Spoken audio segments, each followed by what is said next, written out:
Hello, everyone. Thank you for joining us today. Nicki and I are very happy to be joining the IBA today for this eSummit webinar. Nicki and I will be discussing the SPF global updates today.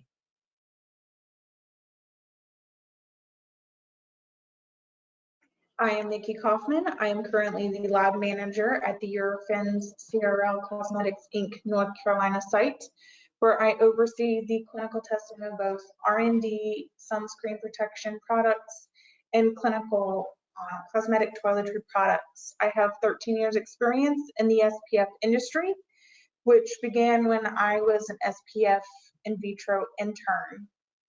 I then worked my way up into photobiology management, where I took over the role as the site technical leadership. I have worked to refine and streamline our SPF testing process, developed an in vitro HEV testing method, and navigated the recent regulation updates, along with aiding in the adoption and harmonization efforts between all Eurofins SPF sites for the ISO 2019 24444 monograph. And I am Chelcie Mejia. I am currently the photobiology manager here at Eurofins CRL in North Carolina. I oversee the daily clinical testing operations of R&D sun protecting products. I have 5 years of experience in the SPF industry. I began as an SPF in vivo research technician. I have worked very hard to build a strong lab and sponsor relationship, and I also aided Nicki with the implementation of the ISO 2019 and ISO 16217 regulation changes to the testing site. Nicki, Mike Antonovich, who is our VP of Operations and Technology, and myself, we all collectively sit on the 5 subcommittees of the PCPC Sunscreen Task Force, and we are up to date and aligned on the latest monograph and method changes. The first thing we're going to talk about today is the FDA monograph. So first, we're going to go over what the current FDA regulations are. And currently, we are still using the FDA Final Rule 2011. FDA Final Rule 2011, there's 2 forms of testing that we do here in North Carolina. We have in vivo testing that is on humans, and then we also have in vitro testing, which is on substrate test plates. So first, we're going to go a little deeper into in vivo testing. So for FDA, they offer static, water resistance, and then a static and water resistance combo. In order to make an SPF claim for FDA, the requirements need to meet a minimum of 10, but no more than 20 valid subjects on the panel, maximum of 3 invalid subjects. The standard sunscreen label SPF is within the allowable range, and you need to remember that label SPF equals claim SPF. FDA testing is used for samples intended to be marketed in the US and Canada. Regarding in vitro testing, this is what we call the critical wavelength or broad spectrum testing. In order for a sample to meet the in vitro claim requirements, it needs to have a test product SPF of at least 15, obtains a critical wavelength of 370 after irradiation, and there must be protection over all of UVB and just over half of UVA. So we're going to move into the FDA 2021 proposal.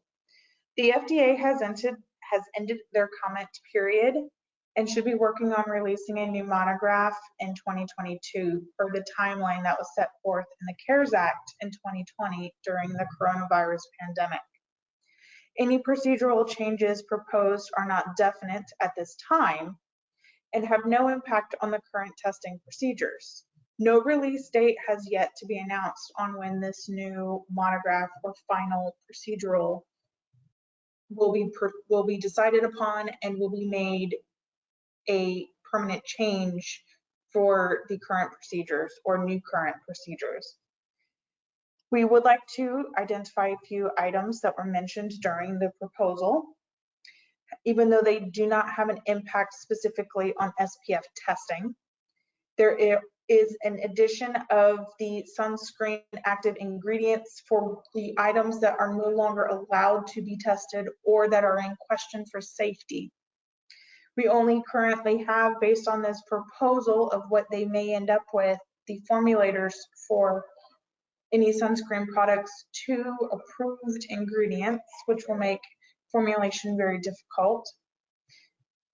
We are looking at having a maximum level for SPF, where it would be at least a maximum of SPF 60, and you could not claim anything over that. We are also looking at adding the broad spectrum requirement of a UVA1 to UV ratio, in addition to the critical wavelength value. And also we are looking at a change in dosage forms. Part of the FDA ingredient ban and other concerns on ingredients revolving sunscreen formulations is for the coral reef. So currently a ban and a request for additional safety information in certain sunscreen ingredients, such as, but not limited to, avobenzone, oxybenzone, and oxanoxate is in effect. According to the FDA, studies have shown that sunscreens containing these ingredients are harmful and could be harmful to human health, coral reefs, and marine life. Due to this, we have seen an influx in mineral-based sunscreen formulations from all clients in the US and internationally. The main 2 ingredients being used for new formulations are zinc oxide and titanium dioxide. Unfortunately, these are not preferred for consumers to apply to their skin due to the white cast that these mineral ingredients leave behind. Even though I know that a lot of the ingredient companies are working towards nanoparticles or smaller particle sizes for these ingredients.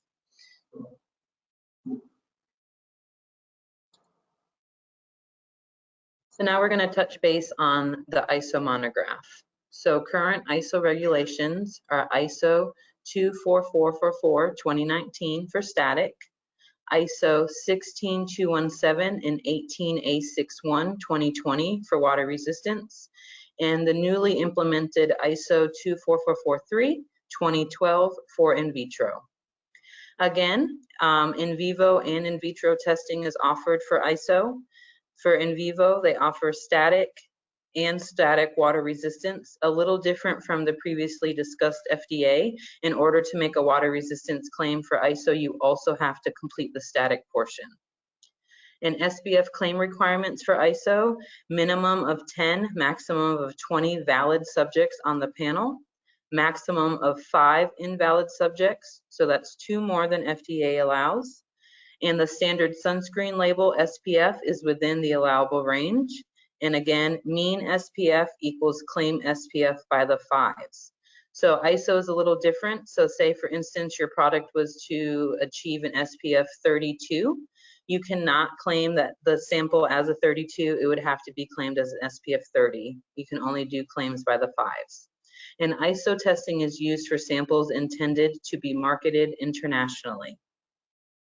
Regarding the in vitro portion, again, this is, we're testing for critical wavelength. So an in vitro product is considered passing if it has a critical wavelength of 370 after irradiation. 95% confidence interval is within 17% of the mean UVA PF value. The S2 standard falls within the acceptable range. And again, there must be protection all over UVB and just over half of UVA. So where is ISO accepted? Here I have a little list of all the ISO accepted regions, of course, starting with Canada and China, Japan, Chile, Russia, Israel, Mexico, South Africa, India, New Zealand, and Australia. ISO is accepted in all of these places. So for the ISO 24444 2019 monograph release, there are a few additions or new changes that were made in comparison to the 2010 version, and we're going to go over a few of them. The definition of an MED was updated, and an MED is what is considered the endpoint, the minimal erythema dose at which the panelist shows a burn. So this is the desired site that you want to see for all of the test sites for the UV doses administered. Between the unprotected site, where we're going to determine how much energy the panelist is dosed with, all the way to the determined amount of energy for the test product and the standard sunscreens used to validate the testing. The mean ITA of the test panel must be within the range of 41 degrees to 55 degrees, with a minimum of 3 subjects in 2 out of the 3 ITA bands. So ISO broke down the skin types instead of specifically by skin type, but by skin color. So now there are 3 different ITA band ranges that all of the panelists need to fit into, associating with skin types 1, 2, and 3. And then if a panelist does not fit within that range, as you are proceeding with testing, you can put them on a different test panel so that the mean ITA for each test panel is within this specific 41 to 55 range. There is a beam uniformity testing required for these solar simulators, which is needing to be a homogeneity of greater than or equal to 90%. This is going to make it easier for all sites that are doing SPF testing to ensure that the beam uniformity and that the beam stability is the same across all testing locations. Clear application procedures for viscous liquids and semi-solids, powders, and foaming formulations. They also introduced new standard sunscreens for new testing SPF ranges. So instead of just having a P2, P3 on the panel, which is more of a lower SPF, they introduced ranges for different SPF test products and what standard sunscreens are suitable for that range. So the P2 and P3, which everyone should be familiar with, is good for any product that is less than or equal to 24. P5 and P6 is one of the new standard sunscreens that is good for SPFs that are equal to or greater than 25 but less than 50. And P8 are for test products that are sub SPF equal to or greater than 50. The last thing that they proceeded to add on this particular slide that we have is the harmonization of reporting tables. So within the monograph, they made sure to have all of the specific data that the testing sites are required to report out in a harmonized table that could be replicated and which is then used across all of the different testing sites. In March of 2022, ISO released another amendment. This included the below, the use of any standard sunscreen for test products with SPFs greater to or equal to 24. So before we would have to use P2 or P3, but now that you can start the study with any secondary standard. They removed the statistical test for the reference standard sunscreen. There used to be, many qualifications in order for the standard to pass. Now it just has to be within the SPF range.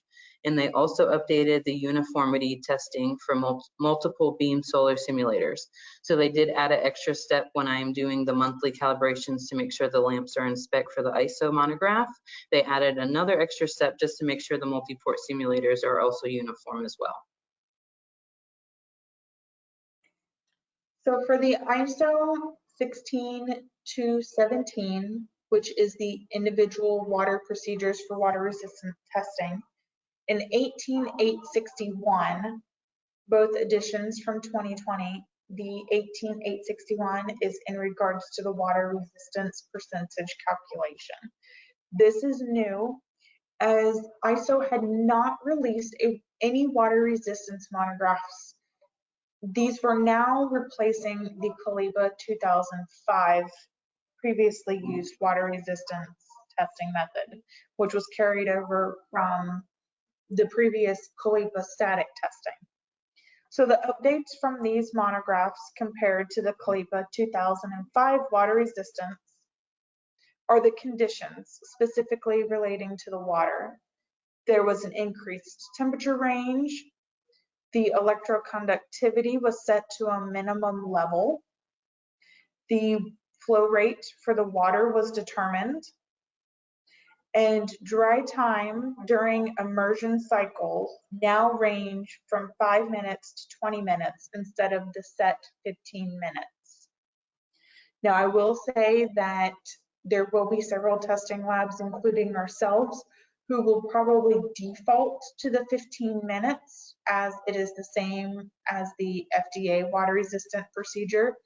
And in order to keep timing for panelists consistent, if they're seeing multiple subjects in a tub room situation, if there's several to be monitored, then it may be easier to keep everyone on the same schedule.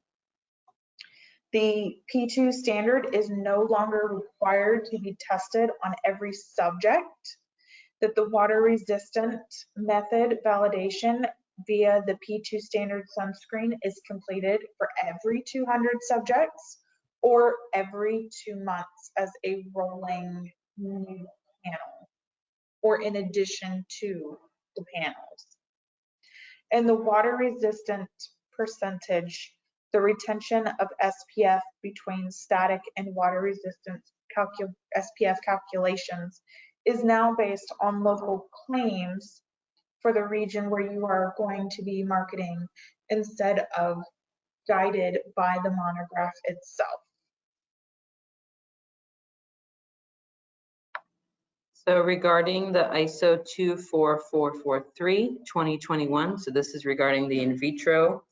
The implementation for this amendment will begin in June of 2022. We are just finishing up our protocol here in North Carolina to be able to start testing this method shortly. This amendment included the acceptance of sandblasted PMMA plates, the introduction of the new high UVA PF standard P8. This will be done monthly to make sure that it's in range, as well as with the S2 that we've been doing.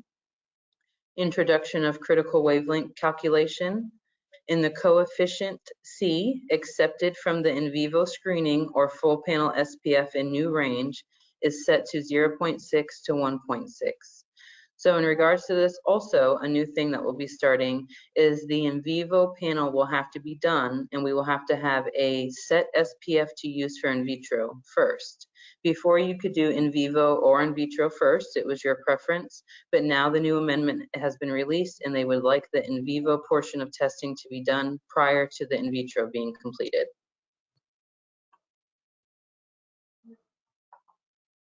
Here are some Suncare innovation challenges. So regulations, UV filters, active ingredients are regionally regulated, dosage and combinations.